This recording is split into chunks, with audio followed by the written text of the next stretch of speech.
இது வெற்றியின் நேரம்.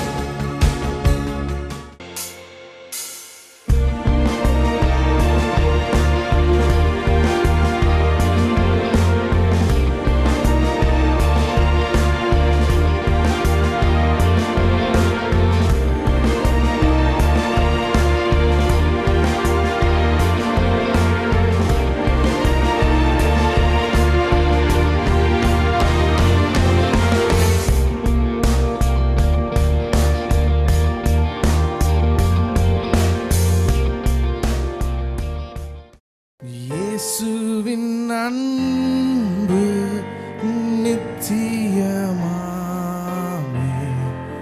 என்ன நேரினும் மாறாதாமே. வானமும் பூமியும் மாறிப்போமே, வானவர் அன்பு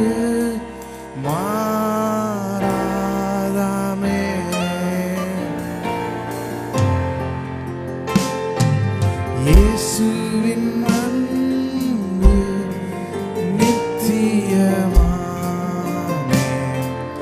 என்ன நேரினும் மாறாதாமே. வானமும் பூமியும் மாறிப்போமே, வானவர் அன்பு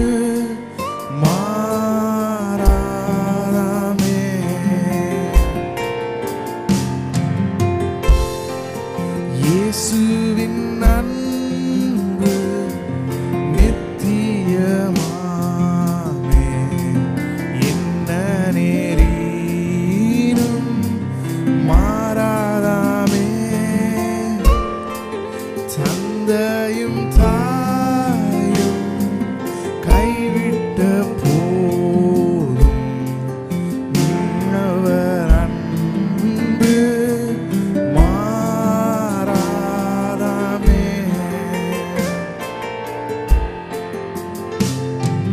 ஆனாதி ஸ்நேகத்தால்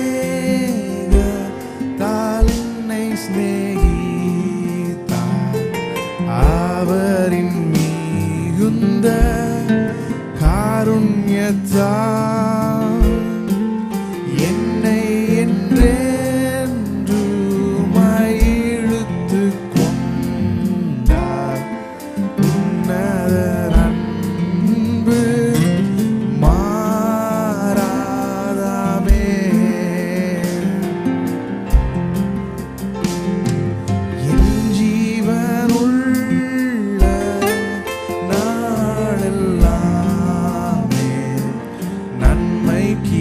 கிருபையும் தொடருமே. கர்த்தருடைய வீட்டிலே நானும் நீடித்த நாட்களாய் நிலைப்பேனே. இயேசுவின் அன்பு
சிநேகித்தார்.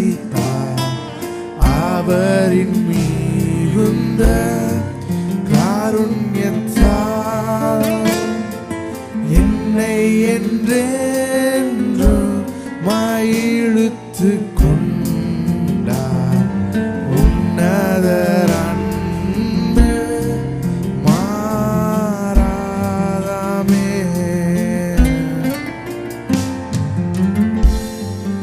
என் ஜீவனுள்ள நாளெல்லாமே நன்மை கிருபையும் தொடருமே. கர்த்தருடைய வீட்டிலே நானும் நீடித்த நாட்களாக நிலைப்பேனே.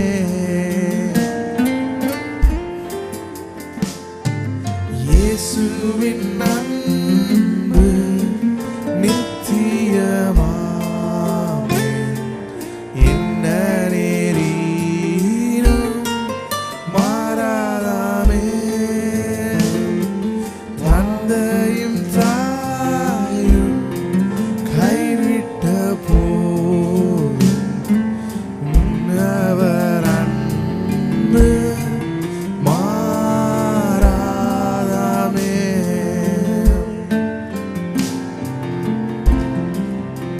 தந்தையும் தாயும் கைவிட்ட போதும் தூயவர் அன்பு மாறாதாமே.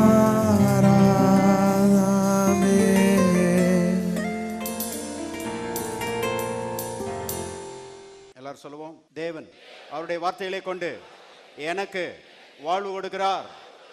நான் அப்பத்தினாலே மாத்திரமல்ல, தேவனுடைய வாயிலிருந்து புறப்படுகிற ஒவ்வொரு வார்த்தையினாலும் வாழ்ந்திருக்கிறேன்.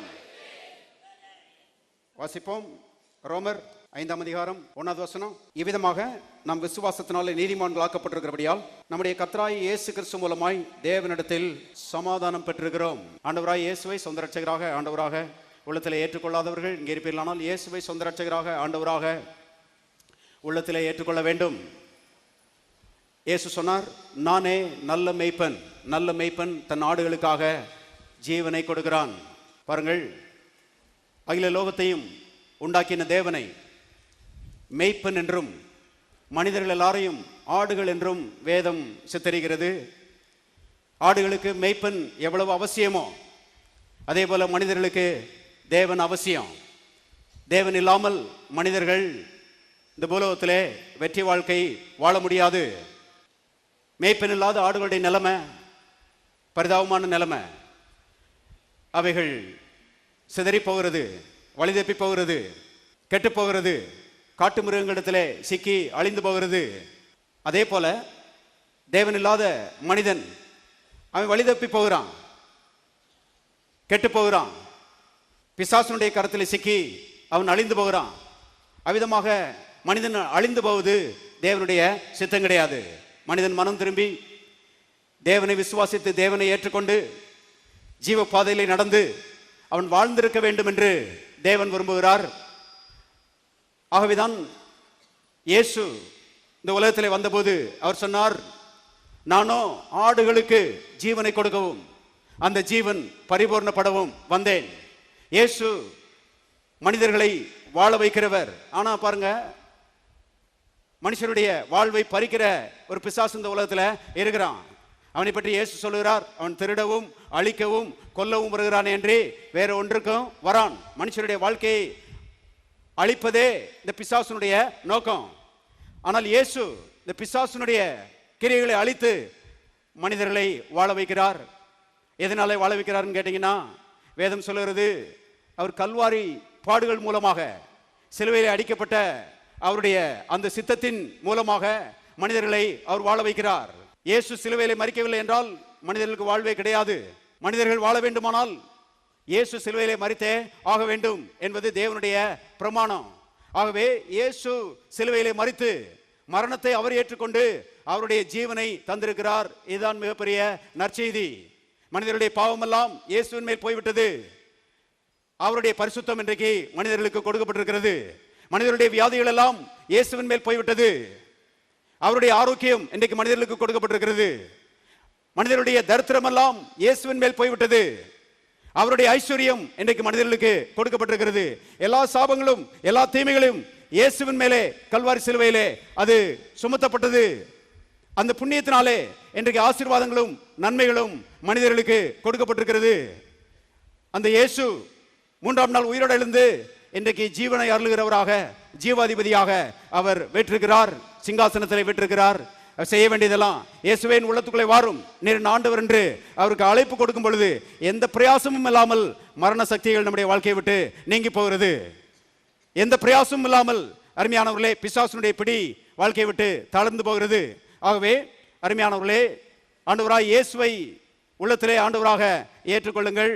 பாருங்க, பிசாசை பற்றி எழுதப்பட்டிருக்கிறது. அவன் பலவான். பலவான்னா என்ன அர்த்தம்னா மனுஷ சக்திக்கு மேலான ஒரு சக்தின்னு அர்த்தம்.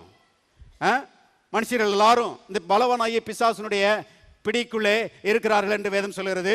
ஆனால் இயேசுவை பற்றி வேதம் சொல்கிறது அவர் அதிக பலவான்.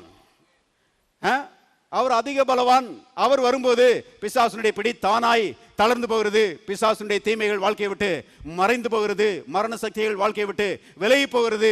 ஜீவன் பெருக ஆரம்பிக்கிறது. ஆகவே செய்ய வேண்டியதெல்லாம் இயேசுவே என் உள்ளத்துக்குள்ளே வாரும் என்று அவருக்கு அழைப்பு கொடுங்கள். இயேசு நல்ல மேய்ப்பராக உங்களுடைய வாழ்க்கைக்குள்ளே வருவார். ஜீவன் உங்களுடைய வாழ்க்கையிலே பெருகும். ஆகவே இயேசுவை ஏற்றுக்கொள்ளாதவர்கள் இயேசுவை ஏற்றுக்கொள்ளுங்கள்.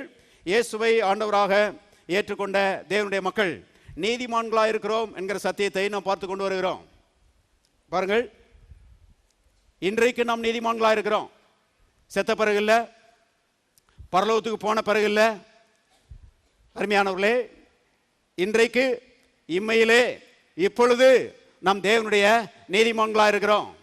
கவனிங்கள், தேவன் அவருடைய கிருபையினாலே அவருடைய மிகுந்த இரக்கத்தினாலே நம்மை நீதிமான்கள் ஆக்கி இருக்கிறார். நம்முடைய தேவனுக்கு ஒரு பெயர் இருக்குது பாருங்க. என்ன பேர்னா பாவிகளை நீதிமான் ஆக்குகிறவர். பாவிகளை நீதிமான் ஆக்குகிறவர். பாவிகள் நீதிமான் ஆக முடியாது. தங்களுடைய பிரயாசத்தினால் நீதிமான் ஆக முடியாது. இன்னைக்கு உலகத்தில் இதெல்லாம் மனுஷனுக்கு விளங்குச்சுன்னா நேராக இயேசுட்ட ஓடியாந்துருவான். மனுஷனுக்கு விளங்கல பாருங்க. ஏன்னா அவன் பிரயாசத்தில் அருமையானவர்களே தேவனுடைய அங்கீகாரத்தையும் அவருடைய ரட்சிப்பையும் சம்பாதிக்கிறதுக்கு பிரயாசப்படுகிறான். மனுஷன் தன்னுடைய முயற்சியினால நீதிமான் ஆக முடியாது. ஆனால் தேவன் மனிதர்களை நீதிமான் ஆக்குகிறார் என்று வேதம் சொல்கிறது. அவர் எப்படி நீதிமான் ஆக்குகிறார்? அற்புத விதமாக நீதிமான் ஆக்குகிறார். பாவத்தை எல்லாம் எடுத்து இயேசுவின் மேல சுமத்திட்டு இயேசுனுடைய நீதியை அருமையானவர்களை இயேசுவை விசுவாசிக்கிறவர்களுக்கு கர்த்தர் தருகிறார். அற்புத விதமாக பாருங்க, மனிதர்கள் நீதிமான்களாக்கப்படுகிறார்கள். நீங்களும் நானும் அருமையானவர்களே தேவனாலே அற்புத விதமாக நீதிமான்கள் ஆக்கப்பட்டிருக்கிறோம் என்பதை தெரிந்து கொள்ளுங்கள். வேதத்தில் எழுதப்பட்டிருக்கிறது பாருங்க, 113ஆம் சங்கீதத்தில் எழுதப்பட்டிருக்கிறது.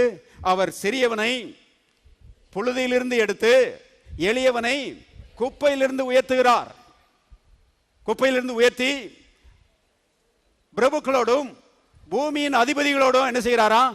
உட்கார வைக்கிறாராம். பாவம் ஒரு குப்பை என்பதை தெரிந்து கொள்ளுங்கள். பாவ வாழ்க்கை புழுதியிலே வாழ்கிற ஒரு வாழ்க்கை. அருமையானவர்களே, அங்கதான் வாழ்ந்துட்டு இருந்தோம். நாம அந்த புழுதியில தான் கிடந்தோம், அந்த குப்பையில தான் கிடந்தோம். ஆனால் கர்த்தருக்கு ஸ்தோத்திரம், கர்த்தர் நம்மை சந்தித்தார், நம்மை ரட்சித்தார். எத்தனை பேர் சந்தோஷமா இருக்கிறீங்க? கர்த்தர் அங்கிருந்து நம்ம என்ன செய்தார்? தூக்கினார். தூக்கி அருமையானவர்களே ராஜாவாகிய இயேசுவோடு என்ன செய்திருக்கிறார்? உட்கார வைத்திருக்கிறார். இயேசு இன்றைக்கு நீதிமானா இருக்கிறார். அவரோடு கூட உட்கார வைக்கப்பட்டிருக்கிற நாமும் இன்றைக்கு நீதிமான்களா இருக்கிறோம். நான் சொல்கிறேன், தேவன் நமக்கு காண்பித்த தயவு மிக பெரியது. தேவன் அவருடைய மிகுந்த தயவினாலே அருமையானவர் அதை செய்திருக்கிறார். புழுதியிலும் குப்பையிலும் கிடந்த நம்மை தூக்கி நீதிமான் என்கிற ஸ்தானத்தை நமக்கு தந்து அருமையானவர்களே நம்மை உயர்த்தி இருக்கிறார் என்பதை தெரிந்து கொள்ளுங்கள். நான் கர்த்தருடைய தயவு நினைக்கும் போதெல்லாம் எனக்கு ஆச்சரியமா இருக்குது. கர்த்தருடைய கிருபை நினைக்கும் போதெல்லாம் எனக்கு பரவசமா இருக்குது. கர்த்தர் நமக்கு காண்பித்த தயவு மிகப்பெரியது. எல்லாரும் கரங்களை உயர்த்தி சொல்லுவோம், தேவன் என்னை அற்புத விதமாக நீதிமானாக்கி இருக்கிறார். அவர் எனக்கு பாராட்டின கிருபை பெரியது. மறுபடியும் சொல்லுவோம், தேவன் என்னை அற்புத விதமாக நீதிமானாக்கி இருக்கிறார். அவர் எனக்கு பாராட்டின கிருபை பெரியது. பாருங்க, வேதத்தில் ஒரு மனுஷனை பற்றி வாசிக்கிறோம். அவன் பேர் வந்து மேவிபோசேத். அவன் யாருன்னு கேட்டிங்கன்னா சவுல் ராஜாவுடைய பேரன். சவுல் ராஜாவுக்கு யோனத்தான் என்கிற ஒரு மகன் இருந்தான். அந்த யோனத்தானுடைய மகன் தான் இந்த மேவிபோசேத். அருமையானவர்களே, அவன் ரொம்ப பரிதாபமான ஒரு வாழ்க்கை வாழ்ந்து கொண்டிருந்தான் என்று வேதம் சொல்லுகிறது. அவனுடைய நிலைமை என்னன்னா, 2 காலம் அவனுக்கு கிடையாது. 2 காலம் இல்லாத ஒரு முடமான ஒரு மனுஷன். அது மட்டுமல்ல, அவங்க தாத்தா சவுல் ராஜாவா இருந்தாரு, ஆனா செத்து போயிட்டாரு. அவங்க அப்பா இருக்கிறாரே யோனத்தான், அவர் ராஜா பட்டத்துக்கு வர வேண்டியவர், அவரும் செத்து போயிட்டாரு. ஆகவே இந்த மேவிபோசேத்துக்கு வந்து சேர வேண்டிய நிலங்கள் எல்லாவற்றையும் வேற ஆட்கள் எடுத்துக்கிட்டாங்க. சொத்து சுகங்கள் எல்லாம் வேற ஆட்கள் எடுத்துக்கிட்டாங்க. அது மட்டுமல்ல, இந்த மேவிபோசேத் வந்து லோதேபார் என்கிற ஒரு ஊர்ல குடியிருந்தானா. லோதேபார் என்றால் சபிக்கப்பட்ட ஒரு ஊர்னு அர்த்தமா. கவனிங்க, நான் நினைக்கிறேன் சபிக்கப்பட்ட ஒரு ஊர்ல சபிக்கப்பட்ட வாழ்க்கை வாழ்ந்துட்டு இருக்கிறான் இந்த மேவிபோசேத். சாப்பாட்டுக்கு கூட வழி இல்லை, கஷ்டப்பட்டவனாய் வாழ்ந்து கொண்டிருக்கிறான். அது மட்டுமல்ல, அவனுடைய எதிர்காலம் ஒரு கேள்விக்குறியா இருந்தது. ஏன்னா அவங்க தாத்தா சவுலுக்கு விரோதியா இருந்த தாவீது ராஜாவாயிட்டான். அந்த நாட்கள்ல உலகத்தில் இருந்த வழக்கம் என்னன்னா, எதிரியாகிய ஒரு ஆளு ராஜாவா வந்தார்னா ஏற்கனவே இருந்த அந்த ராஜாவை அவனுடைய குடும்பத்தெல்லாம் அழிச்சிட்டு வரான் பாருங்க. முத வேலை அதான், குடும்பத்தெல்லாம் அழிச்சிட்டு அப்புறம் இவர் சிங்காசனத்தில் உட்கார்ந்துருப்பாரு. அதான் அந்த நாட்களுடைய வழக்கம். ஆகவே சவுலுடைய எதிரியாகிய தாவீது ராஜாவாயிட்டான். இப்போ மேவிபோசேத்துக்கு ஒரே பயம், என்னைக்கு இந்த தாவீது நம்மளை கொல்லுவானோ அப்படின்ற ஒரே பயம் பாருங்க. எதிர்காலம் ஒரு கேள்விக்குறியா இருந்தது. அந்த மாதிரி நேரத்தில் அருமையானவர்களே, தாவீது பட்டத்துக்கு வருகிறான். பட்டத்துக்கு வந்த உடனே அவன் வந்து மந்திரிமார்கள் எல்லாம் பார்த்து கேட்கிறான், சவுல் வீட்டார் இடத்துல யோனத்தான் நிமித்தம் என்னால் தயவு பெறத்தக்கவன் எவனாவது உண்டா? என்னால் தயவு பெறத்தக்கவன் யாராவது இருக்கிறாங்களா? சவுல் வீட்டார் யாராவது இருக்கிறாங்களான்னு சொல்லி தாவீது கேட்கிறான். தாவீதுனுடைய உள்ளம் பாருங்க, எதிரிகளை நேசிக்கிற ஒரு உள்ளம். அவன் தேவனை அறிந்த மனுஷன் பாருங்க. ஆகவே எதிரிகளை உடனே அழிச்சிடணும் அப்படி இல்லை, எதிரிகளுக்கு என்ன செய்யணும்? தயவு பாராட்டணும், இரக்கம் காண்பிக்கணும். கவனிங்கள். ஆகவே கேட்கிறான், யாராவது இருக்கிறாங்கன்னு சொல்லி கேட்கிறான். உடனே அதுல ஒருத்தன் சொல்றான், மேவிபோசேத்னு ஒரு ஆள் இருக்கிறான், 2 கால்களும் முடமான மேவிபோசேத்ன்ற ஒரு ஆளு இருக்கிறான்னு சொல்லி அங்க சொல்றாங்க. உடனே தாவீது சொல்கிறான், அவனை அழைச்சிட்டு வாங்க. அவனை அழைத்து கொண்டு வருகிறார்கள். அவன் வர்றான் தாவீதுக்கு முன்பாக. வந்த மாத்திரத்தில் தாவீது சொல்லுகிறான், மேவிபோசேத்தே பயப்படாதே, நான் உன்னை கொல்ல மாட்டேன், நான் உனக்கு தயவு காண்பிப்பேன். அது மட்டுமல்ல, உங்க தாத்தா சொத்து, உங்க அப்பா சொத்து, நீ இழந்து போன எல்லா சொத்தையும் நான் வந்து என்ன செய்வேன், உனக்கு மீட்டு கொடுப்பேன். மீட்டு கொடுக்கிறது மட்டுமல்ல, நீ வந்து ஒவ்வொரு நாளும் ஏன் டேபிள்ல, ராஜ அரண்மனையில ஏன் டேபிள்ல உட்கார்ந்து நீ ஏன் கூட என்ன செய்யலாம், சாப்பிடலாம் அப்படின்னு சொல்றான். சொன்ன மாத்திரத்துல அருமையானவர்களே, இந்த மேவிபோசேத்துக்கு சந்தோஷம் தாங்கல பாருங்க. அவன் வந்து தாவீதை பார்த்து சொல்லுறான், எனக்கு நீர் இவ்வளவு பெரிய கிருபை காண்பிப்பதற்கு நான் எம்மாத்திரம்? நான் சபிக்கப்பட்ட ஒரு இடத்துல வாழ்ந்து இருக்கிற ஒரு மனுஷன், எல்லா ரீதியிலும் பாதிக்கப்பட்ட ஒரு மனுஷன், அங்கிருந்து என்னைய இங்க வர வச்சு இந்த அரண்மனையில உட்கார வச்சு எனக்கு வந்து டெய்லி உங்க கூட சாப்பிடக்கூடிய ஒரு பாக்கியத்தை கொடுத்திருக்கிறீங்களே, இதற்கு நான் எம்மாத்திரம் நீங்க எனக்கு பாராட்டின கிருபை தயவு பெரியதுன்னு சொல்லுகிறான். நான் சொல்லுறேன், தாவீது இந்த மேவிபோசேத்துக்கு காண்பித்த கிருபை மாதிரி தான் தேவன் நமக்கு கிருபை காண்பிச்சிருக்கிறாரு.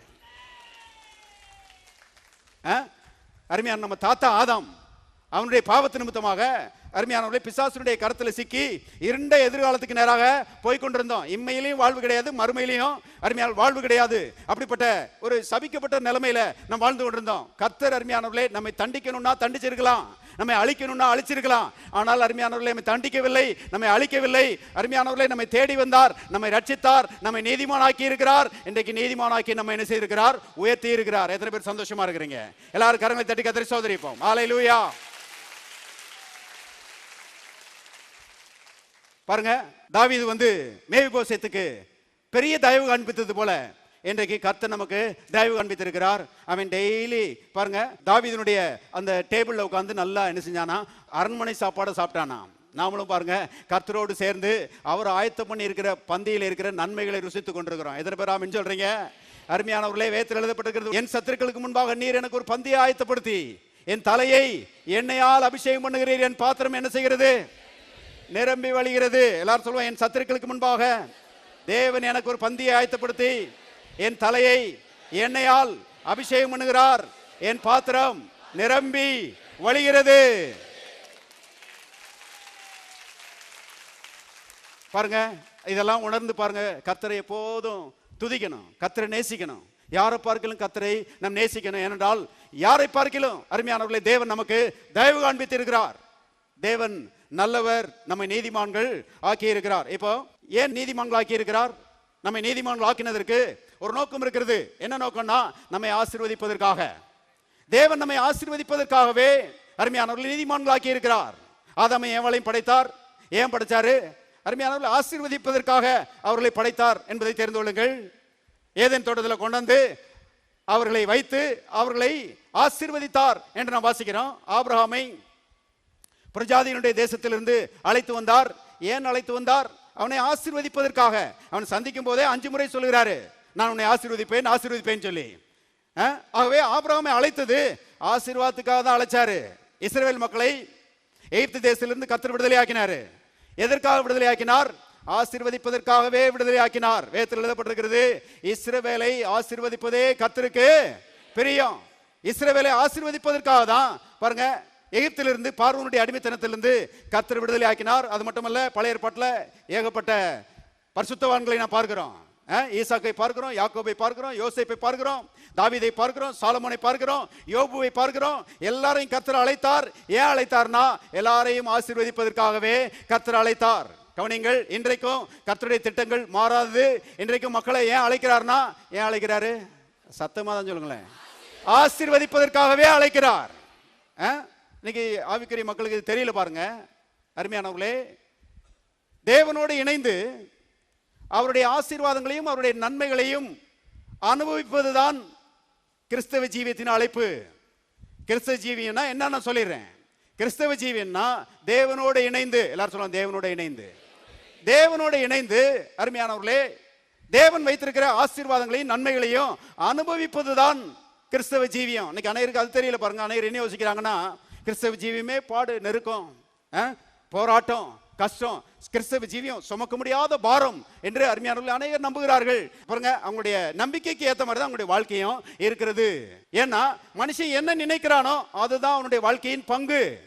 மாறாத பிரமாணங்கள். அருமையானவர்களே, வேதம் சொல்கிறது, ஒரு மனிதனுடைய இருதயத்தின் எண்ணங்கள் எப்படியோ அவன் அப்படியே இருக்கிறான். as a man thinketh in his heart so is he. பாருங்க, சிலர் என்ன யோசிக்கிறாங்கன்னா, நிறைய உபவாசம் இருந்து வாழ்க்கையை மாத்திரலாம், நிறைய கண்விழிப்பு ஜெபத்தை போட்டு வாழ்க்கையை மாத்திரலாம் அப்படின்னு சொல்லி நினைக்கிறாங்க. அருமையானவர்களே, நிறைய கண்விழிப்பு ஜெபத்தின் மத்தியிலும் நிறைய உபவாசத்தின் மத்தியிலும் எண்ணங்கள் மாறவில்லை என்றால் வாழ்க்கை மாறாது. அநேகருடைய கேள்விக்கு நாம் பதில் சொல்லிட்டு இருக்கிறோம். கவனிங்கள், எண்ணங்களை மாற்ற வேண்டும். அருமையானவர்களே, கர்த்தர் இருக்கிறாரே, அவர் நம்முடைய எண்ணங்களை மாற்றும்படி இந்த வேத புஸ்தகத்தை கொடுத்திருக்கிறாரு. இந்த வேத புஸ்தகம் அருமையானவர்களே நம்மை வாழ வைக்கிற ஜீவ புஸ்தகம். எத்தனை பேர் ஆமென் சொல்றீங்க? எத்தனை பேர் இந்த புஸ்தகத்தை கொண்டு வந்திருக்கிறீங்க? இல்லாதவங்களாம் வாங்கணும், ஒன்று கொண்டு வராதவங்களாம் எடுத்துட்டு வரணும். அருமையானவர்களே, இது நம்மை வாழ வைக்கிற ஜீவ புஸ்தகம். எல்லாரும் கரங்களை உயர்த்தி காண்பிப்போம். எல்லாரும் சொல்லுவோம், இது என்னை வாழ வைக்கிற ஜீவ புஸ்தகம். மறுபடியும் சொல்லுவோம், இந்த புஸ்தகம் என்னை வாழ வைக்கிற ஜீவ புஸ்தகம். அருமையானவர்களே, இந்த புஸ்தகத்தை வச்சு கர்த்தர் நம்முடைய எண்ணங்களை என்ன செய்கிறார்? மாற்றுகிறார். சரியான கண்ணோட்டத்தை நமக்கு கொடுக்கிறார். தவறான கண்ணோட்டம் தவறான வாழ்க்கையில கொண்டு போய் விட்டுரும். சரியான கண்ணோட்டம் அருமையானவர்களே நம்மை வாழ வைக்கும். கவனிங்கள், ஆகவேதான் தேவனுடைய வார்த்தையை கேட்பதற்காக ஆலயத்துக்கு வருகிறோம். தேவனுடைய வார்த்தையை கேட்டு மனதிலே தேவனுடைய வார்த்தையை நாம் நிறைக்கும் போது அருமையானவர்களே, தேவன் விரும்புகிற வாழ்க்கை நம்முடைய பங்காக மாறுகிறது. எதற்காக நம்மை அழைத்திருக்கிறார்? ஆசீர்வதிப்பதற்காகவே அழைத்திருக்கிறார். ஆசீர்வாதங்களை நாம் அனுபவிக்க வேண்டும் என்று கர்த்தர் என்ன செய்கிறார்? விரும்புகிறார். திருப்போம் பிரசங்கியின் புஸ்தகம், பிரசங்கி 5:18-19 வாசிக்கிறேன். இதோ உயிரோடு இருக்கும்படி தேவன் அருளி செய்த நாளெல்லாம் மனுஷன் புசித்து குடித்து சூரியனுக்கு கீழே தான் படும் பிரயாசம் அனைத்தின் பலனையும் எல்லாரும் சேர்ந்து வாசிங்க. அனுபவிப்பதே நலமும் உத்தமமான காரியம் என்று நான் கண்டேன், இதுவே அவன் பங்கு. 19வது வசனம், தேவன் ஐஸ்வர்யத்தையும் சம்பத்தையும் எவனுக்கு கொடுக்கிறாரோ அவன் அதில் புசிக்கவும் தன் பங்கை பெறவும் தன் பிரயாசத்தில் மகிழ்ச்சியா இருக்கவும் அவனுக்கு அதிகாரம் அளிப்பது தேவனுடைய அனுகிரகம். பாருங்க, இங்க பாத்தீங்கன்னா கர்த்தர் நல்ல நாட்களை அருளி செய்கிறாராம். அது மட்டுமல்ல, நன்மைகளை அருளி செய்கிறாராம். மனுஷன் புசித்து குடித்து அருமையானவர்களை நன்மைகளை அனுபவிக்க வேண்டும் என்று கர்த்தர் என்ன செய்கிறார், விரும்புகிறார். இது கர்த்தருடைய அனுகிரகம் என்று எழுதப்பட்டிருக்கிறது. அனுபவிங்கிற வார்த்தையை கேட்டாலே ஆவிக்குரிய மக்கள் ஐயோ வேண்டாம் அப்படிம்பாங்க. அவங்க என்ன சொல்றாங்கன்னா, அனுபவிக்கிறதா?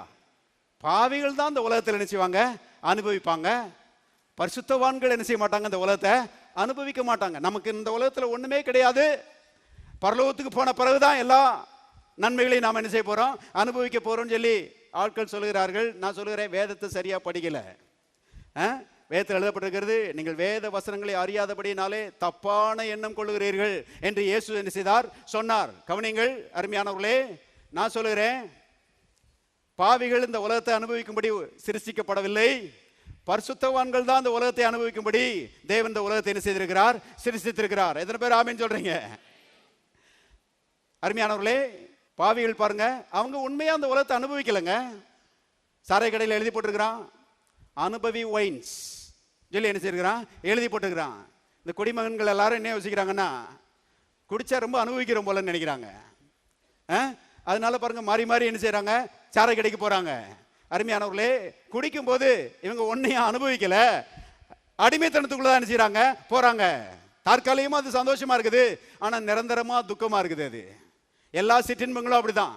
எல்லா சிற்றின்பங்களும் தற்காலிகமா சந்தோஷமா இருக்கும், ஆனால் நிரந்தரமாய் கவலையையும் பாரத்தையும் துக்கத்தையும் அது என்ன செய்யும், கொண்டு வரும். ஆகவே அருமையானவர்களே, உலகத்துல அனித்தியமான பாவ சந்தோஷங்களை அனுபவிக்கிற யாருமே உண்மையா இந்த உலகத்தில் என்ன செய்யல, அனுபவிக்கவில்லை. நான் சொல்கிறேன், பரிசுத்தவான்கள் தான் அனுபவிக்கிறார்கள். ஏனென்றால் இவர்கள் தேவனோடு இணைந்திருக்கிறார்கள், நீதிமான்களா இருக்கிறார்கள். தேவன் இவர்களை ஆசீர்வதிக்கிறார். தேவனுடைய மகிமைக்காக இவர்கள் வாழ்கிறார்கள், தேவனோடு ஐக்கியப்படுகிறார்கள். பாருங்க, தேவனுடைய உள்ளத்தை சந்தோஷப்படுத்துகிறார்கள். ஆகவே தேவன் இவருடைய சந்தோஷத்துக்காக எல்லா நன்மைகளை என்ன செய்கிறார், தருகிறார் என்பதை தெரிந்து கொள்ளுங்கள். ஆகவே இங்கே என்ன வாசிக்கிறோம், தான் படும் பிரயாசம் அனைத்தின் பலனையும் அனுபவிப்பதே நலமும் உத்தமமான காரியம் என்று தேவன் இங்கே சொல்கிறதை என்ன பார்க்கிறோம். திருப்புங்க பிரசங்கியின் புஸ்தகம் 3ஆம் அதிகாரம் 12-13 வாசிக்கிறேன். மகிழ்ச்சியா இருப்பதும் உயிரோடு இருக்கையில் நன்மை செய்துமே அல்லாமல் வேறொரு நன்மையும் மனுஷனுக்கு இல்லை என்று அறிந்தேன். எல்லாரும் சேர்ந்து வாசிங்க. அன்றியும் மனுஷர் யாவரும் புசித்து குடித்து தங்கள் சகல பிரயாசத்தின் பலனையும் அனுபவிப்பது தேவனுடைய அனுகிரகம். பாருங்க, இங்கே மறுபடியும் நாம் வாசிக்கிறோம், தேவனுடைய நன்மைகளை தேவனுடைய பிள்ளைகள் என்ன செய்யணுமா, அனுபவிக்கணுமா. நான் கேட்கிறேன், உங்க பிள்ளைகள் நன்மைகளை அனுபவிக்கும் போது நீங்க சந்தோஷப்படுவீங்களா, அழுவீங்களா? யாருமே அழமாட்டோம். நம்ம பிள்ளைகள் அருமையான நன்மைகளை அனுபவிக்கும் போது நாம் என்ன செய்கிறோம், சந்தோஷப்படுகிறோம். நான் சொல்கிறேன், நம்மை பார்க்கலாம் தேவன் அதிகம். நாம் அவருடைய நன்மைகளை அனுபவிக்கும் போது அவர் சந்தோஷப்படுகிறார். குற்ற உணர்வுகளை போக வேண்டிய அவசியம் இல்லை. அருமையானவர்களே, ஒரு பிரசங்கரை பற்றி நான் கேள்விப்பட்டேன் பாருங்க. அவர் ஆயிரக்கணக்கான மக்களுக்கு ஆசீர்வாதமா இருக்கிற ஒரு பிரசங்கியாரு. ஆயிரக்கணக்கான மக்களுக்கு கத்திருக்கென்று ஆதாயப்படுத்தின ஒரு பிரசங்கியாரு. ஒரு முறை அவருடைய குடும்பத்தில் அந்த பிள்ளைகளுக்கு விடுமுறை விட்டாங்களாம். விடுமுறை விட்ட உடனே விடுமுறையை கொண்டாடுவதற்கு பிள்ளைகளை கூட்டிட்டு குடும்பத்தோட வேற ஒரு ஊருக்கு போய் அங்க நட்சத்திர ஹோட்டல்ல தங்கி இருந்தாராம். நட்சத்திர ஹோட்டல்ல தங்கிட்டு இருக்கும்போது நல்ல பிள்ளைகள் நல்லா என்ஜாய் பண்ணாங்களாம். இவர் போய் பாருங்க ஸ்விம்மிங் பூல்ல குளிச்சிட்டு இருந்தாராம். ஸ்விம்மிங் பூல்ல குளிச்சிட்டு இருக்கும்போது இவருக்குள்ள ஒரு பெரிய குற்ற உணர்வு வந்துருச்சான். இந்த சொகுசு வாழ்க்கை உனக்கு தேவைதானா? பிசாசு பாருங்க, அவன் தான் குற்றம் சாட்டுகிறவன். அருமையானவர்களே, அந்த ஒரு குற்ற உணர்வு வந்த மாத்திரத்துல குளிக்கிறத விட்டுட்டு பாதியில எழும்பி ரூமுக்கு போயிட்டாராம். அங்க போயிட்டு ஏதோ தப்பு பண்ணிட்டோம் போல அப்படின்னு சொல்லி பாருங்க, அங்க போய் ஆண்டவர்கிட்ட முழங்கால் போட்டு ஆண்டவர்கிட்ட சொன்னா, ஆண்டவரே நீச்சல் குளத்துல குளிச்சுட்டு ஐயா நீ மன்னிச்சிருங்க ஆண்டவரே, தப்பு பண்ணிட்டேன், பாவம் செஞ்சுட்டு ஆண்டவரே நீ மன்னிச்சிருங்க அப்படின்னு சொல்லி அருமையானவர்கள் அங்க உட்கார்ந்து ஜெபம் பண்ணாராம். கர்த்தர் உள்ளத்துல பேசினாராம். பாருங்க, கர்த்தர் சொன்னாராம், மகனே என் பிள்ளைகள்லாம் அனுபவிக்கிறதுக்கு வேண்டிதான் நான் நீச்சல் குளத்தையே உண்டாக்கி இருக்கிறேன். நீ நீச்சல் குளத்தில் நல்லா குளிச்சு சந்தோஷமா இருக்கும்போது உன்னை பார்த்து நான் சந்தோஷப்படுறேன்ப்பா. அருமையானவர்களே, நான் சொல்லுறேன், இந்த காலை வேளையில் நாமெல்லாம் சந்தோஷமா இருக்கிறத பார்த்து நம்முடைய இயேசு சந்தோஷப்படுகிறார். எல்லாரும் கரங்களை தட்டி கர்த்தரை சோதரிப்போம். ஹல்லேலூயா. அவர் சொல்றாரு பாருங்க, கர்த்தர் இதை சொன்ன உடனே எனக்குள்ள ஒரு பெரிய விடுதலை வந்துருச்சு. குற்றம் சாட்டுகிற பிசாசை அப்பாலே போய் சாத்தானேன்னு சொல்லி விரட்டி விட்டேன்னு சொல்றாரு. அருமையானவர்களே, கர்த்தர் நல்லவர் பாருங்க. நம் நன்மைகளை அனுபவிக்கும்படி அவர் நம்மை ஆசீர்வதிக்கிறார். கர்த்தரோடு இணைந்து, அதான் நீதிமான்கிற ஸ்தானம். கர்த்தரோடு இணைந்து அருமையானவர்களே, தேவன் அருளுகிற நன்மையை ருசிக்கிறது தான் கிறிஸ்தவ வாழ்க்கை. திருப்போம் 1 தீமோத்தேயுவின் புஸ்தகம் 6ஆம் அதிகாரம் 17. இவ்வுலகத்திலே ஐஸ்வர்யம் உள்ளவர்கள் இருமாப்பான சிந்தை உள்ளவர்களாயிராமலும் நிலையற்ற ஐஸ்வர்யத்தின் மேல் நம்பிக்கை வையாமலும், எல்லாரும் சேர்ந்து வாசிங்க, நாம் அனுபவிப்பதற்கு சகலவித நன்மைகளையும் நமக்கு சம்பூர்ணமாய் கொடுக்கிற ஜீவனுள்ள தேவன். போதும், நாம் அனுபவிப்பதற்கு. எல்லாரும் சொல்லுவோம், நான் அனுபவிப்பதற்கு. எத்தனை பேர் கர்த்தருடைய நன்மைகளை அனுபவிக்க விரும்புகிறீங்க? எல்லாரும் கரங்களை உயர்த்தி சொல்லுவோம், நான் அனுபவிப்பதற்கு சகலவித நன்மைகளையும் என் தேவன் எனக்கு சம்பூர்ணமாய் கொடுக்கிறார். மறுபடியும் சொல்ல, நான் அனுபவிப்பதற்கு சகலவித நன்மைகளையும் என் தேவன் எனக்கு சம்பூர்ணமாய் கொடுக்கிறார். எல்லாரும் கரங்களை தட்டி சோதரிப்போம். Praise the Lord. அருமையானவர்களே, கர்த்தர் அப்படிப்பட்டவர் பாருங்க. சாப்பிட்றதுக்கும், உடுத்துறதுக்கும், குடிப்பதற்கும், குடியிருப்பதற்கும், பிரயாணம் பண்ணுவதற்கும் வேண்டிய எல்லா நன்மைகளையும் கர்த்தர் அருமையானவர்களே ஏராளமாய் தருகிறார். இப்ப தேவனுடைய மக்கள் பாருங்க, என்ன செய்யணும்னா அதை அனுபவிக்கும் போது கர்த்தரை துதிக்க வேண்டும். இதுதான் பாருங்க நிபந்தனை. All the blessings of God are conditional. தேவனுடைய ஆசீர்வாதங்கள் நிபந்தனைக்கு உட்பட்டவைகள். கர்த்தருடைய நன்மைகள் வரும்போது அதை அனுபவிக்கிறதுல எந்த தப்பும் கிடையாது. ஆனா அதை அனுபவிக்கும் போது தேவனுடைய மக்கள் என்ன செய்யணும்? கர்த்தருக்கு நன்றி சொல்லணும். Thank you Jesus. நன்றி ஆண்டவரே, இந்த நன்மைக்கு அவங்களுக்கு நன்றி. சொந்த வீடு இருக்கிறவங்க நீங்க எப்போதும் ஒன்று மனசுல வைக்கணும். அநேகருக்கு சொந்த வீடு இல்லை, நிறைய பேர் வாடகை வீட்டில இருந்து கஷ்டப்பட்டு இருக்கிறாங்க. ஆண்டவரே, நீர் எனக்கு சொந்த வீட்டை தந்தபடி அவளுக்கு நன்றி. கார்ல போகும்போது எத்தனையோ பேர் சிட்டி பஸ்ல போயிட்டு இருக்கும்போது, ஆண்டவரே எனக்கு காரை தந்திருக்கிறீங்க நன்றி. அநேகர் சைக்கிள்ல போயிட்டு இருக்கும்போது எனக்கு 2 வீலரை தந்திருக்கிறீங்க நன்றி. அருமையானவர்களே, வேதத்தில் எழுதப்பட்டிருக்கிறது, தேவன் அருளுகிற நன்மையை ஸ்தோத்திரத்தோட நாம் அனுபவிக்க வேண்டும் என்று வேதத்தில் எழுதப்பட்டிருக்கிறது. பாருங்க, உலகத்தனுக்கும் நமக்கு உள்ள பெரிய வித்தியாசம். அவன் பாருங்க நன்மைகளை அனுபவிக்கும் போது அவன் பெருமையில மிதக்கிறான். நான் நான் நான் சொல்றான். ஆனா நாம நன்மைகளை அனுபவிக்கும் போது அருமையானவர்கள் நாம் கர்த்தரை ஸ்தோத்திரிக்கிறோம். யாரு கேட்டாலும் கர்த்தர் எனக்கு தந்த ஆசீர்வாதம் சொல்றோம். ஆமென். அருமையானவர்களே, இதுதான் பாருங்க நமக்கும் உலகத்தனுக்குள்ள வித்தியாசம். ஆகவே தேவன் நம்மை ஆசீர்வதிக்கிற தேவன். ஆசீர்வாதத்துக்கென்றே நம்மை அழைத்திருக்கிறார், நம்மை நீதிமான்களாக்கி இருக்கிறார். இப்போ நம்ம ஆபிரகாமின் ஆசீர்வாதத்துக்கு போவோம். ஆபிரகாமின் ஆசீர்வாதத்தை குறித்து பார்த்து கொண்டிருக்கிறோம் இல்லையா? ஆபிரகாமுக்கு 2 நன்மைகள் கொடுக்கப்பட்டது. ஆபிரகாமுக்கு கொடுக்கப்பட்ட அந்த ஆசீர்வாதத்துக்குள்ளே 2 பிரதான நன்மைகள் அடங்கி இருக்கிறது என்று வேதத்தில் பார்த்து கொண்டிருக்கிறோம். ஒன்று பாவ மன்னிப்பு, அடுத்தது சரீர சுகம். கவனிங்க, ஆபிரகாம் பாவம் மன்னிக்கப்பட்டவனாக, நீதிமானாக அவன் தேவனோடு ஐக்கியப்பட்டான். தேவனோடு நண்பனை போல என்ன செய்தான்? பழகினான். இது நம்பர் 1 ஆசீர்வாதம். பாருங்க, பெரிய இளைப்பாறுதல் அவனுக்கு இருந்தது, பெரிய சமாதானம் அவனுக்கு இருந்தது. ஏனென்றால் கர்த்தருடைய பாவத்தை என்ன செய்தார்? மன்னித்தார். பாவ மன்னிப்பு என்கிற நன்மையை அவனுக்கு தந்து அவனை ஆசீர்வதித்தார். நண்பனை போல பாருங்க கர்த்தரோடு பழகினான். அதே நன்மை இன்னைக்கு நமக்கு உண்டாயிருக்கிறது. நாமும் பாருங்க கர்த்தரோடு நண்பர்களை போல பழக வேண்டும். பாருங்க, உங்களை பற்றி என்ன தெரியாது? நான் மனுஷரோடு அதிகமாக பழகிறது இல்லை, ஆனால் தேவனோடு அதிகமாக செய்கிறேன், பழகுகிறேன். அருமையானவர்களே, அவரோட ஐக்கியம் கொள்கிறேன். இந்த ஐக்கியம் எனக்கு இனம் புரியாத சந்தோஷத்தையும் சமாதானத்தையும் கொண்டு வருகிறது. எல்லாரும் பாருங்க தேவனோடு இவ்விதமாக ஐக்கியத்திலே வாழும்படி இந்த பாவ மன்னிப்பு நமக்கு கொடுக்கப்பட்டிருக்கிறது என்பதை தெரிந்து கொள்ளுங்கள். கர்த்தர் பாவத்தை மன்னித்து நம்மை நீதிமான்களாக்கி இருக்கிறார். அடுத்தபடியாக ஆபிரகாமுக்கு அருமையானவர்களே சரீர சுகம், ஆரோக்கியம் ஆசீர்வாதமாக கொடுக்கப்பட்டது. அதைத்தான் நம்ம பார்த்தோம். அவனுக்கு திராட்சை ரசம் கொடுக்கப்பட்டது, அப்பம் கொடுக்கப்பட்டது.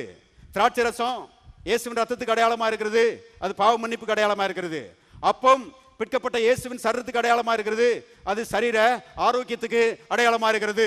கவனிங்கள். ஆகவே ஆபிரகாமுக்கு கர்த்தர் ஆரோக்கியத்தை என்ன செய்தார்? கொடுத்தார். நான் யோசித்து பார்க்கிறேன், 100 வயதுல பிள்ளை பெத்து எடுத்திருப்பான்னா அவன் எவ்வளவு ஆரோக்கியமா இருந்திருப்பான் யோசித்து பாருங்க. அருமையானவர்களே, சரீரத்தில் ஒரு இயற்கைக்கு அப்பாற்பட்ட ஒரு புதுப்பித்தல் அவனுக்கு உண்டாயிருந்தது. நம்முடைய தேவன் பாருங்க, நம்முடைய சரீரங்களை உயிர்ப்பிக்கிற தேவன். விசுவாசிக்கிறீங்களா? வேதத்தில் எழுதப்பட்டிருக்கிறது, கழுகுக்கு சமானமாய் உன் வயது திரும்ப வாழ வயது போல ஆகிறது. பாருங்க, வேதத்தில் எழுதப்பட்டிருக்கிறது, அவர்கள் முதிர் வயதிலும் கனி தந்து புஷ்டியும் எப்படி இருப்பாங்க? பசுமையுமா இருப்பார்கள். சரீரத்தை நம்முடைய தேவன் உயிர்ப்பிக்கிற தேவன், சரீரத்தை பலப்படுத்துகிற தேவன். விசுவாசிக்கணும். நல்ல வயசாகிட்டே போகும்போது இப்படிதான் ஆகும், குறுக்கு வலிக்க தான் செய்யும், கூன் போட தான் செய்யும். அப்படி சொல்லக்கூடாது. இல்ல, நான் முதிர் வயதிலும் கனி தந்து புஷ்டியும் பசுமையுமாய் இருப்பேன், என் வயது கழுகுக்கு சமானமாய் திரும்ப வாழ வயது போல ஆகிறது. கர்த்தரின் சரீரத்தை பலப்படுத்துகிறார், கர்த்தரின் சரீரத்தை உயிர்ப்பிக்கிறார், வியாதிகளை நீக்குகிறார் என்று அருமையானவர்களே விசுவாசிக்க வேண்டும். ஏனென்றால் அது ஆபிரகாமுடைய ஆசீர்வாதம். 100 வயதுல சரீரம் உயிர்ப்பிக்கப்பட்டு பாருங்க, குழந்தையை பெற்றெடுத்தான். அது மட்டுமல்ல, 175 வருஷம் உயிரோட இருந்தான்னு போட்டிருக்குது. யோசித்து பாருங்க, 175 வருஷம் உயிரோட இருக்கணும்னா நல்ல சுகதேகியா அவன் இருந்திருந்தாதான் அப்படி இருக்க முடியும். பாருங்க, வியாதிப்பட்டவனா இருந்திருந்தான்னா பாதியில் நினைச்சிருப்பான், செத்து போயிருப்பான். அருமையானவர்களே, ஆபிரகாமுடைய ஆசீர்வாதம் என்னவென்றால், தேவன் அவனுக்கு ஆரோக்கியத்தை என்ன செய்தார்? கொடுத்தார். இன்றைக்கும் அதே ஆரோக்கியத்தை கர்த்தர் நமக்கு என்ன செய்திருக்கிறார்? தந்திருக்கிறார். ஆபிரகாமை போலவே நாம் கர்த்தரை விசுவாசிக்கிறோம். ஆபிரகாமை போலவே நாம் கர்த்தருக்கு முன்பாக நீதிமான்களா இருக்கிறோம். ஆபிரகாமை போலவே கர்த்தர் நம்ம என்ன செய்திருக்கிறார்? ஆசீர்வதித்திருக்கிறார். அந்த ஆசீர்வாதத்துக்குள்ளே ஆரோக்கியம் அடங்கி இருக்கிறது. நாம் தேவனுடைய ஆரோக்கியத்தை உடையவர்களாக இருக்கிறோம். திருப்போம் மல்கியா தீர்க்கதரிசியின் புஸ்தகம் 4ஆம் அதிகாரம் 2வது வசனம். ஆனாலும் என் நாமத்துக்கு பயந்திருக்கிற உங்கள் மேல் நீதியின் சூரியன் உதிக்கும், அதன் செட்டைகளின் கீழ் ஆரோக்கியம் இருக்கும். நீங்கள் வெளியே புறப்பட்டு போய் எப்படி வளருவீர்கள்? கொழுத்த கன்றுகளைப் போல் வளருவீர்கள். பாருங்க, கர்த்தருடைய நாமத்துக்கு பயந்திருக்கிறவர்கள் மேல் நீதியின் சூரியன் உதிக்கும். பாத்தீங்களா, அங்க நீதி வருகிறது. இயேசுவை ஏற்றுக்கொண்டவர்கள் நீதிமான்களாக மாற்றப்படுகிறார்கள் என்று மல்கியா தீர்க்க தரிசனமாக என்ன செய்கிறான்? அறிவிக்கிறான். நீதியின் சூரியன் உதிக்கும். அடுத்து எழுதப்பட்டிருக்கிறது, அதன் செட்டைகளின் கீழே என்ன இருக்கும்? சத்தமா சொல்லுங்க, ஆரோக்கியம் இருக்கும். அருமையானவர்களே, இயேசுவை ஏற்றுக்கொண்டவர்கள் தேவனுடைய செட்டைகளுக்குள்ளே இருக்கிறார்கள் என்று வேதம் சொல்லுகிறது. எங்க இருக்கிறோன்றதை நல்லா தெரிஞ்சுக்கணும். ஒவ்வொரு நாளும் காலையில எழும்பி கர்த்தரை பார்த்து தோத்திரம் பண்ணணும். ஆண்டவரே, உம்முடைய செட்டைகளுக்கு ஆமுக்கு நன்றி. உடைய செட்டைகள் மறைவில் நான் செய்கிறேன், இருக்கிறேன். உடைய செட்டைகள் என்னை பாதுகாக்கிற செட்டைகள். உடைய செட்டைகளுக்குள்ளே எனக்கு ஆரோக்கியம் இருக்கிறது. எத்தனை பேர் விசுவாசிக்கிறீங்க? இங்க எழுதப்பட்டிருக்கிறது, அவருடைய செட்டைகளின் கீழ் ஆரோக்கியம் இருக்கும். சங்கீதக்காரன் சொல்றான் பாருங்க, திருப்போம் சங்கீதம் 91 3வது வசனம். அவர் உன்னை வேடனுடைய கண்ணிக்கும், எல்லாரும் சேர்ந்து வாசிங்க, பாழாக்கும் கொள்ளை நோக்கி என்ன செய்வார்? தப்புவிப்பார். அவர் தமது சிறகுகளாலே உன்னை மூடுவார், அவருடைய செட்டைகளின் கீழே அடைக்கலம் புகுவாய். இங்க பாருங்க, பாழாக்கும் கொள்ளை நோக்கும் தப்புவிப்பார், செட்டைகளாலே உன்னை மூடுவார். ஆகவே தேவனுடைய செட்டைகள், அருமையானவர்களே, ஆரோக்கியத்தின் செட்டைகள் என்பதை தெரிந்து கொள்ளுங்கள். தேவனுடைய செட்டைகளுக்குள்ளே நாம் இருக்கிறோம். அது ஆரோக்கியத்தின் செட்டைகள். அது மட்டுமல்ல, இங்கே சொல்லப்பட்டிருக்கிறது, வெளியே புறப்பட்டு சென்று எப்படி வளருவார்கள்? எல்லாரும் சொல்லுங்க, கொழுத்த கன்றுகளைப் போல் வளருவார்கள். இந்த மாடு மேய்க்கிறவங்க இருக்கிறாங்களே, அவங்க இந்த மாட்டை மேய்ச்சலுக்கு கொண்டு போகும்போது கண்ணுக்குட்டியும் பத்திட்டு போக மாட்டாங்க. கண்ணுக்குட்டியை என்ன செய்வாங்க? தொழுவத்துக்குள்ளே போட்டு அடைச்சி கட்டி வச்சு அதுக்கு நிறைய புல்லை போட்டு போயிடுவாங்க. அந்த கண்ணுக்குட்டி பாருங்க, நல்லா புல் சாப்பிடும். புல் சாப்பிட்டுட்டு அப்புறம் நல்லா தூங்கும். அப்புறம் முழிச்ச பிறகு திரும்பவும் புல் சாப்பிடும். அப்புறம் நல்லா என்ன செய்யும்?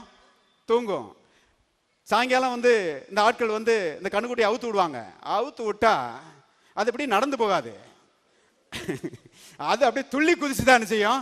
ஓடும். யாரும் பிடிக்க முடியாது. அதுவா டயர்டாகி வர்ற வரைக்கும் துள்ளி குதிச்சுட்டே இருக்கும்.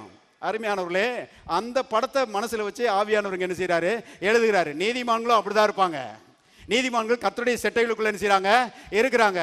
கர்த்தர் செட்டைகளுக்குள்ள இந்த கண்ணுக்குட்டி தொழுவத்துக்குள்ள இருக்கிற மாதிரி இந்த நீதிமான்களாரும் கர்த்தருடைய செட்டைகளுக்குள்ள இருக்கிறாங்க.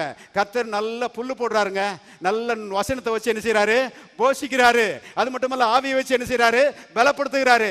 இவங்க சந்தோஷத்துல, ஆரோக்கியத்துல அந்த கண்ணுக்குட்டி வெளியே துள்ளி குதிச்சு போற மாதிரி இவங்க வெளியே புறப்பட்டு சென்று கொழுத்த கன்றுகளை போல் வளருகிறார்கள்.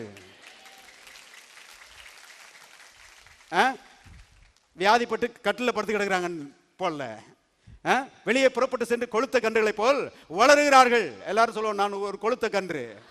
தேவன் என்னை கொழுத்த கன்றாக மாற்றி இருக்கிறார்.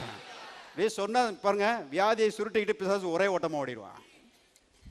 ஏன்னா வியாதி அவனுடைய சரக்கு. பிசாசை பார்த்து, பிசாசை என்ன கொளுத்த கன்று, தேவன் என்னை பலப்படுத்துகிறார், அவருடைய ஆரோக்கியம் எனக்கு கொடுக்கப்பட்டிருக்கிறது, அவருடைய ஆரோக்கியம் அது ஆபிரகாமின் ஆசீர்வாதம், அது என்னுடையது என்று பாருங்க. நம்ம உரிமை பாராட்டும் போது அருமையான வியாதிகளை உதைச்சு தள்ளுகிறோம். வியாதிகள் நம்முடைய சரீரத்தை பாதிக்க முடியாது, தொடர்ந்து வியாதிகள் சரீரத்தில் நிலைக்க முடியாது.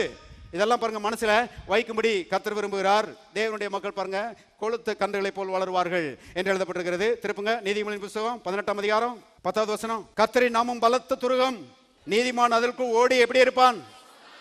சுகமாயிருப்பான். நீதிமானுடைய ஆசீர்வாதத்தை பற்றி பேசிட்டு இருக்கிறோம்.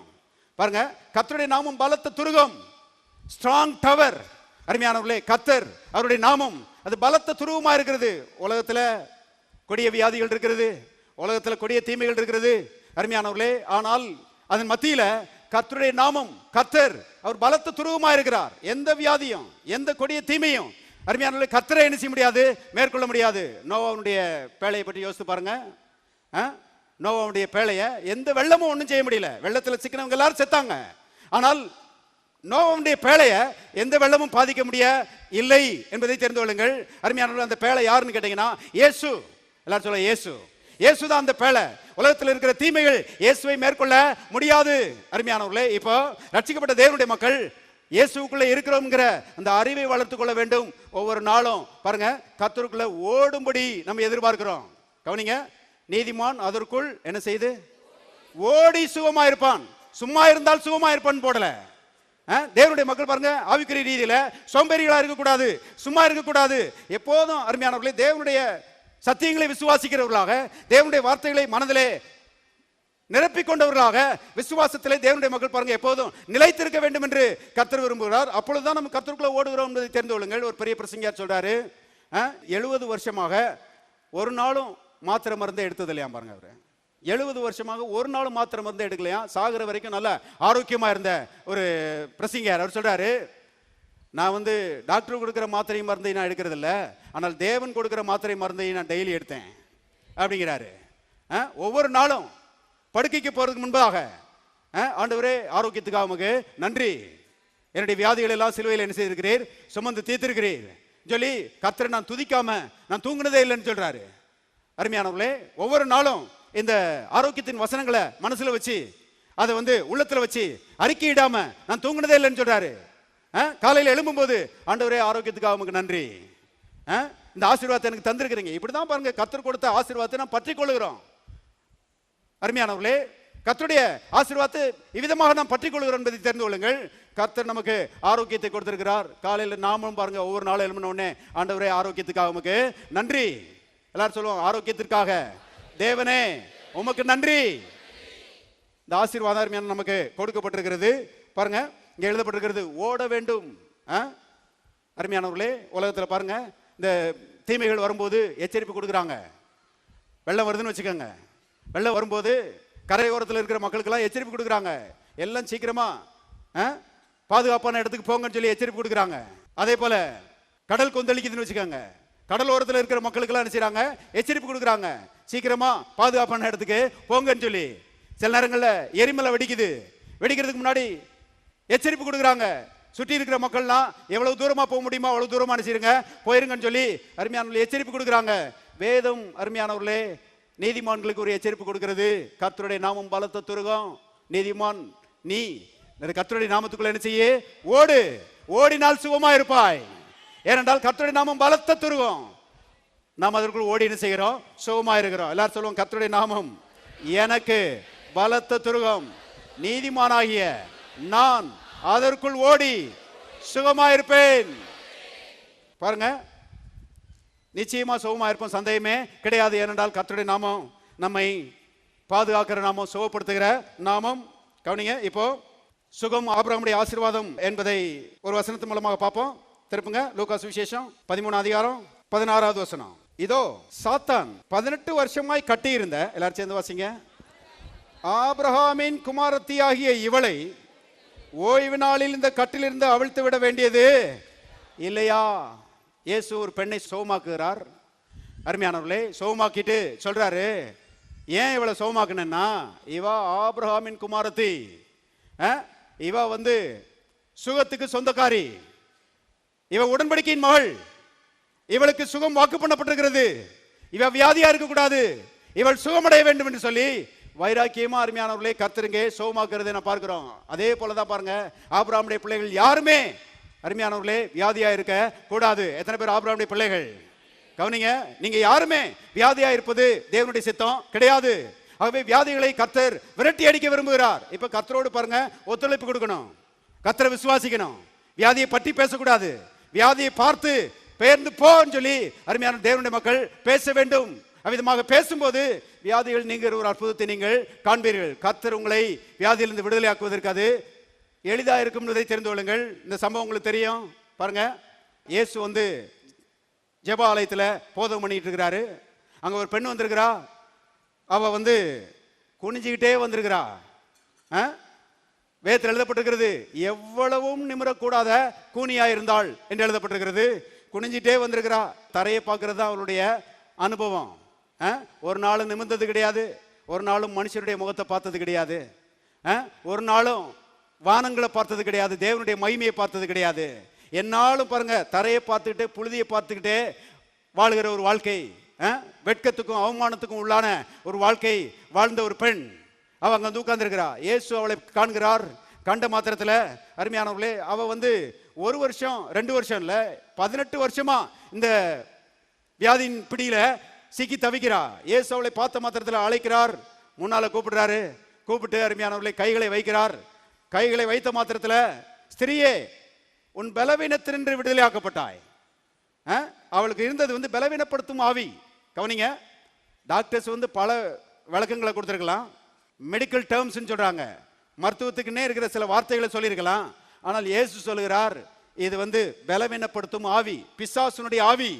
அது நிமித்தம் தான் இவ வந்து என்ன செய்யறா, கூனியா இருக்கிறா அப்படின்னு சொல்லி அருமையானவர்களே கர்த்தர் கையை வைக்கிறாரு. வச்ச மாத்திரத்துல நிமிர்ந்தாள். வேதத்தில் எழுதப்பட்டிருக்கிற நிமிர்ந்து தேவனை மகிமைப்படுத்தினாள். எல்லாரும் சொல்லுங்க, தேவனை மகிமைப்படுத்தினாள். கவனிங்க, இது ஒன்றை நமக்கு போதிக்கிறது.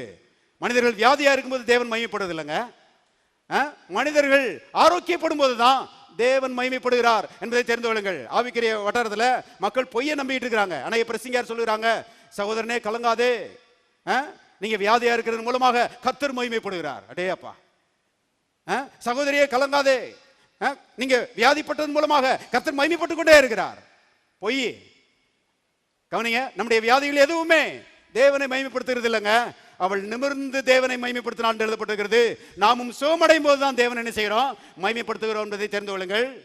ஆகவே பாருங்க, இயேசு வந்து வைராக்கியமா அவளை வந்து சுகமாக்கி விட்டாரு. அங்க இருந்த பாஸ்டருக்கு கோவம் வந்துருச்சு. அந்த பாஸ்டர் வந்து வியாதி பாஸ்டர். ஹலோ, நிறைய ஊழியக்காரங்க வியாதி ஊழியக்காரங்களா தான் இருக்கிறாங்க, வியாதிக்கு சப்போர்ட் பண்ணுவாங்க. அருமையானவர்களே, வியாதி பட்சமானு ஆரோக்கியத்தை வேண்டான்னு சொல்லுவாங்க. இயேசு அப்படி இல்லைங்க. இயேசு அருமையானவருடைய ஆரோக்கியத்தின் பட்சமாக இருக்கிறார். எல்லா வியாதிகளையும் நீக்கி அவர் சுகமளிக்கிறவராக இருக்கிறார்.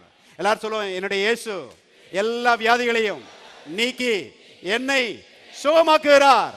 மறுபடியும் சொல்லுவாங்க, என்னுடைய இயேசு எல்லா வியாதிகளையும் என்னை விட்டு நீக்கி என்னை சுகமாக்குகிறார். எல்லாரும் கரங்களை தட்டி சோதரிப்போம். ஹல்லேலூயா. கவனிங்க, அந்த பாஸ்டர் சொல்றாரு, சோகமாக்குறதுக்கு 6 நாள் உண்டு. அன்னைக்கு போய் என்ன செய்யுங்க, சோகமாக்கிக்கிறங்க. 7வது நாள் இன்னைக்கு ஓய்வு நாள். இந்த ஓய்வு நாளில் வியாதியாக தான் இருக்கணும். எப்படிப்பட்ட பாஸ்டர் பாருங்க. நிறைய ஊழியக்காரங்க அப்படிதான் இருக்கிறாங்க. அருமையானவர்களே, நான் சொல்லுறேன், நாங்கள் ஆரோக்கியத்தின் பட்சமாய் இருக்கிறோம், நாங்கள் இயேசுவின் பட்சமாய் இருக்கிறோம், வியாதியை நாங்கள் எதிர்க்கிறோம். நான் சொல்லுறேன், எதிர்த்து நிலங்கள் அப்பொழுது அவன் உங்களை விட்டு ஓடி போவான். வியாதியை விரட்டுற பிசினஸ் தான் இயேசுநாதருடைய பிசினஸ்ங்க. வேதத்தில் எழுதப்பட்டிருக்கிறது, தேவன் அவரை பரிசுத்த ஆவினாலும் வல்லமையினாலும் அபிஷேகம் பண்ணினார். அவர் நன்மை செய்கிறவராயும் பிசாசின் வல்லமையில் அகப்பட்ட யாவரையும் சுகமாக்குகிறவராயும் சுற்றித் திரிந்தார். இயேசு இன்றைக்கும் அதே பணியில தான் இருக்கிறாரு. சுகமாக்குகிறவராய் இயேசு சுற்றித் திரிகிறார். பாருங்க அருமையானவர்களே, அந்த பாஸ்டர் பார்த்து இயேசு சொல்லுகிறார், மாயக்காரனே, உன் மாடு உன் கழுத அது வந்து தாகத்தில் கதரும் போது, ஓய்வு நாளில் தாகத்தில் கதரும் போது யாருக்கும் தெரியாம அதை அவுத்து கொண்டு போய் தண்ணி காட்டுறிய நீ எவ்வளவு பெரிய மாயக்காரன். ஓய்வு நாளில் மாடு தாகத்தால செத்து போக கூடாதுன்னு நீ விரும்பும் போது, மனுஷன் வியாதியில சாக கூடாதுன்னு சொல்லி நான் விரும்புவது தப்பா? மிருகத்தை பார்க்கலும் மனிதர்கள் எவ்வளவோ விசேஷத்தவர்களாய் இருக்கிறார்கள். அருமையானவர்கள், இன்றைக்கும் இயேசுனுடைய அருமையான இந்த வைராக்கியம் இதுதான். யாருமே வியாதியா இருக்க கூடாது, எல்லாரும் அருமையானவர்கள் விடுதலையாக வேண்டும். பாருங்க சொல்றாரு, இதோ கண்ணை திறந்து பாரு. அந்த பாஸ்டருக்கு சொல்றாரு பாருங்க, இதோன்னா கண்ணை திறந்து பாரு. கண்ணு இருந்தும் குருடனா இருக்காத. இன்னைக்கு அநேக ஊழியர்கள் இப்படிதான் இருக்கிறாங்க. இன்னைக்கு தேவையெல்லாம் பாருங்க, நல்லது கண்ணு திறக்கணும். கர்த்தர் சொல்றாரு, இதோ சாத்தான் 18 வருஷமாய் கட்டியிருந்த ஆபிரகாமின் குமாரத்தி ஆகிய இவளை இந்த கட்டிலிருந்து அவிழ்த்து விட வேண்டியது இல்லையா? சாத்தான் கட்டுகிறவன், கர்த்தர் விடுதலை ஆக்குகிறவர். அல்லேலூயா. சாத்தான் கட்டுகிறவன், அருமையான கர்த்தர் நோய்களை நீக்கி சுகமாக்குகிறவர். வியாதி பிசாசுனுடைய கட்டு என்பதை தெரிந்து கொள்ளுங்கள். இது ஒரு சாபம். இந்த சாபத்தை இயேசு கல்வாரி சிலுவையிலே சுமந்து தேர்த்திருக்கிறார். ஆகவே தேவனுடைய மக்கள் யாருமே இன்னைக்கு வியாதியா இருக்க கூடாது, அவர்கள் ஆரோக்கியமா இருக்க வேண்டும் என்று கர்த்தர் விரும்புகிறார். கடைசியாக திருப்போம் 2 பேதுரு புத்தகம் 1ஆம் அதிகாரம் 3-4 வாசிக்கிறேன். தம்முடைய மகிமையினாலும் காருண்யத்தினாலும் நம்மை அழைத்தவரை அறிகிற அறிவினாலே, எல்லாரும் சேர்ந்து வாசிங்க.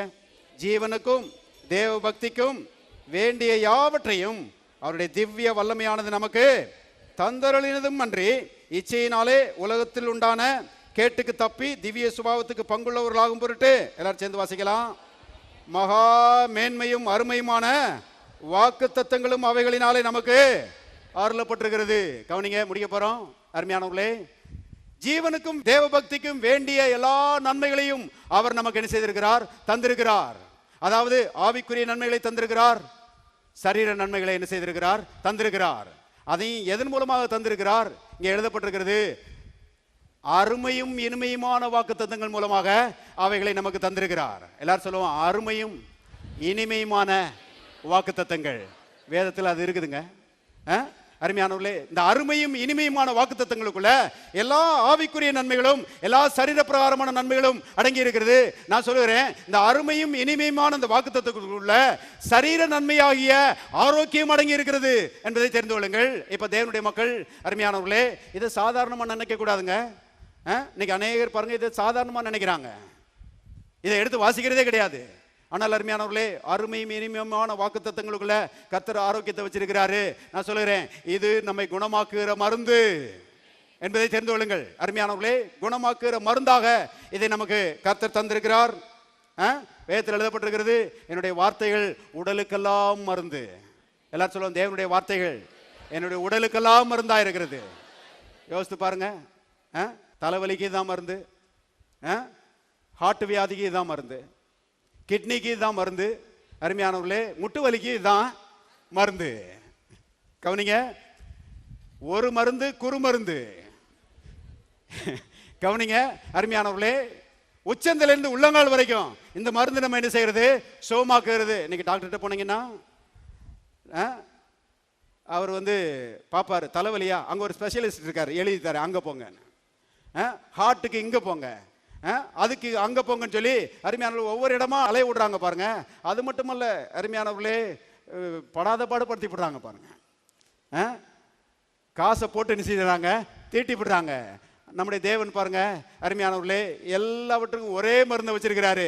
இந்த மருந்து சாப்பிட எல்லா வியாதியும் நீங்கி போயிடும். எல்லா வியாதியும் நீங்கி போயிடும். உச்சந்திலிருந்து உள்ளங்கால் வரைக்கும் ஆரோக்கியம் அடைவாய். அந்த மருந்து தேவனுடைய வார்த்தை.